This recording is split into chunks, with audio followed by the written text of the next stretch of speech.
Hello, everyone. Today, we're diving into the topic of marriage. We'll explore various words related to marriage, giving you a deeper understanding of their meanings. If you're interested in learning English quickly and engagingly, don't forget to subscribe to our channel. Let's start with the process before marriage. Typically, the man proposes to his future wife. A proposal. This is when one person formally asks another to marry them, usually with a romantic gesture or question, like, "Will you marry me?" After the proposal, the couple becomes engaged. Engagement is the period when a couple has agreed to marry, but hasn't yet had the wedding. It's a promise to marry. Next comes the marriage ceremony. Ceremony is the official event where the couple is legally and socially united in marriage, often witnessed by friends, family, and officials. In a marriage, the couple consists of two partners, the woman referred to as the bride, and the man known as the groom. During the ceremony, the bride and the groom exchange vows in front of the officiant. Vows are the solemn promises that the couple makes to each other, committing to love and support one another.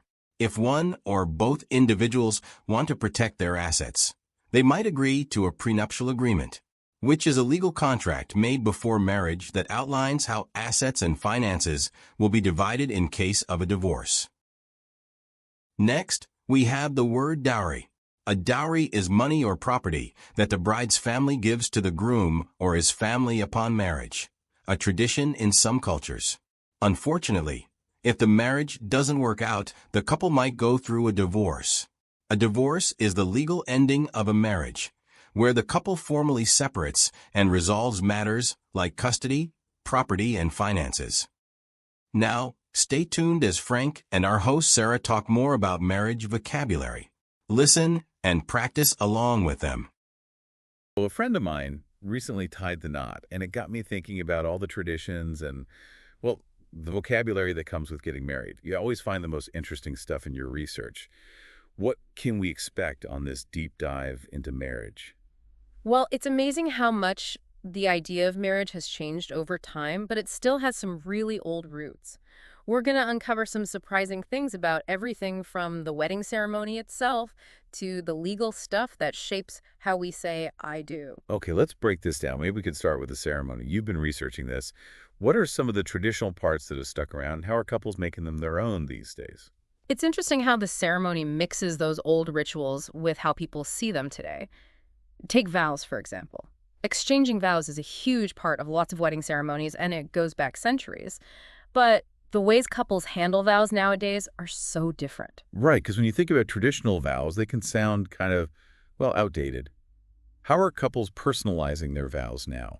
We're seeing a shift from those standard pre-written vows to ways for couples to say what they really feel, sharing stories, writing their own promises, even adding in some humor or things they're both passionate about. It's like moving away from a one-size-fits-all ceremony to something that shows who the couple really is. I love that. And speaking of reflecting the couple, what about the reception? Feels like there are so many options now. Absolutely. Receptions have become like a blank canvas for couples to express themselves. But no matter the theme or style, there's one thing that's always at the center: celebrating the newly married couple with their closest friends and family. That's interesting. You mentioned how vows have this history. Does that apply to receptions too? It does. The way it looks has definitely changed, but having a celebratory feast after a wedding ceremony is something you can find across different cultures and throughout history. It's everyone recognizing this new bond, and that feeling of celebrating together goes beyond time periods and cultures. That actually leads perfectly into something else I wanted to ask. We're going deep into the traditions. But what about the legal side of marriage? It's not exactly romantic, but it's definitely important. For sure. And this is where marriage becomes a kind of contract. One legal aspect that's become more and more common is the prenuptial agreement, or prenup. Right, and it feels like prenups have gone from this taboo thing to something people talk about more openly now. What's causing that shift? I think it's a few things combined. First, our views on marriage itself are changing. People are marrying later, often with more money and more complicated financial situations.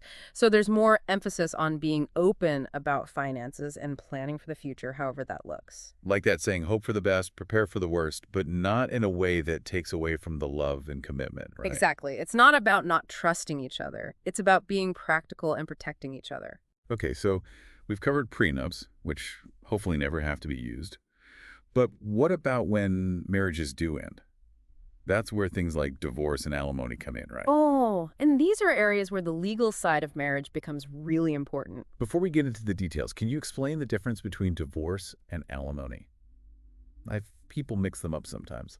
You're right, they often get used in the same way, but they mean different things. Divorce is the legal way to end a marriage, dissolving that legal bond. Alimony, though, is about financial support that one spouse might have to pay the other after a divorce. So it's not automatic in every divorce. Exactly.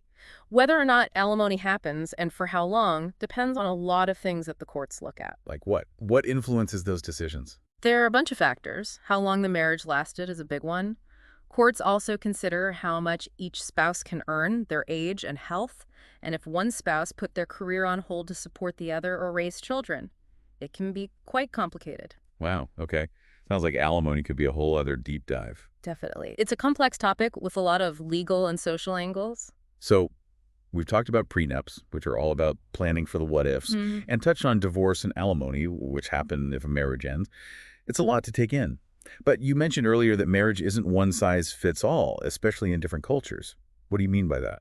This is where things get really interesting. The traditions and legal stuff around marriage can be totally different depending on where you are in the world and the culture. Okay, give me an example. What's a tradition we might see in one part of the world that would be totally strange in another? Well, take the idea of a dowry. In some cultures, especially in parts of South Asia, a dowry is a big part of the marriage tradition. It's basically money or property that the bride's family gives to the groom or his family when they get married. Interesting. So it's almost like the opposite of a prenup in a way, but instead of protecting things if they get divorced, it's more about giving the couple some financial stability to start their life together. You could say that, although dowries have a complicated history and meaning depending on the society. It's a tradition that shows how different cultures look at the money side of marriage. It makes you think about how much our own culture shapes how we see something like marriage, even though it seems so universal. Definitely. It reminds us that there's no one right way to approach marriage. It's all these traditions, legal things, and personal choices mixed together. And speaking of choices, I'm curious about those alternatives to traditional marriage that are becoming more popular. You've been looking into that, right? What trends are you seeing? We're seeing more couples choosing things like domestic partnerships or cohabitation agreements. These give a lot of the same legal protections and benefits as marriage, but without the traditional label or ceremony. It's pretty fascinating, right? It's like the whole idea of what it means to be committed is changing and going beyond those old definitions.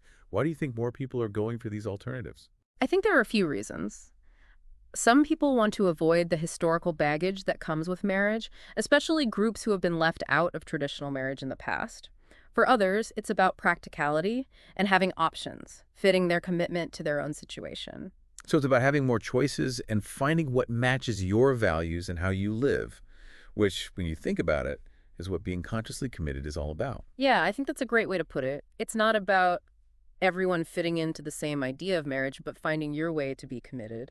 And being open to all the different ways people are choosing to do that these days. Well, this has been incredibly insightful. We've covered everything from ancient traditions to how people are doing things now, explored legal stuff, and even touched on how commitment itself is changing. Before we wrap up, is there anything else about marriage, maybe a surprising fact or something to think about that our listeners should ponder? Well, one thing that often gets overlooked is the idea of annulment. It's like divorce, but with a totally different legal outcome. Oh, right, annulment. It's not as common, but I know it comes up sometimes. So how is it different from a divorce? I'm a little fuzzy on the details. So imagine divorce as erasing the marriage from the point of divorce forward. Annulment, though, is like saying the marriage was never valid to begin with. It's like hitting the undo button on the whole marriage. Wow, that's a powerful way to think about it. What are the grounds for getting an annulment? Is it just we changed our minds? It's definitely more complicated than that. Annulments are usually granted for very specific reasons, like if the marriage wasn't legal in the first place, maybe because of bigamy or something, or if there was fraud or coercion involved. Like someone lying about their identity or being forced into marrying. That makes sense. Exactly. Or sometimes it's about things that happen before the marriage, like one person not being of legal age to consent or being closely related without knowing it. Okay, so annulment is about more serious issues than just having second thoughts. It's like saying the foundation of the marriage was flawed from the start. Precisely. It's a fascinating area of family law, and it highlights just how complex these commitments can be. That's for sure. Well, I've got to say, this deep dive has been enlightening. We've gone from the joyous traditions to the legal intricacies and everything in between. It's really got me thinking about how marriage is more than just a one-time event. It's this evolving journey, right? Absolutely. And what I find most intriguing is how traditions, laws, and personal choices all intertwine to shape what marriage means in the 21st century.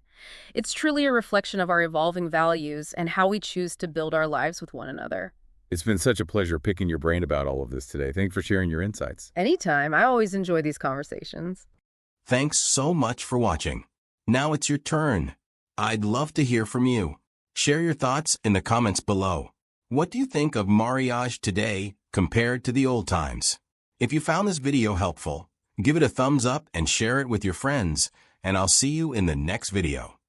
If you learned something new today, we'd like you to support us by subscribing to our channel and liking the video.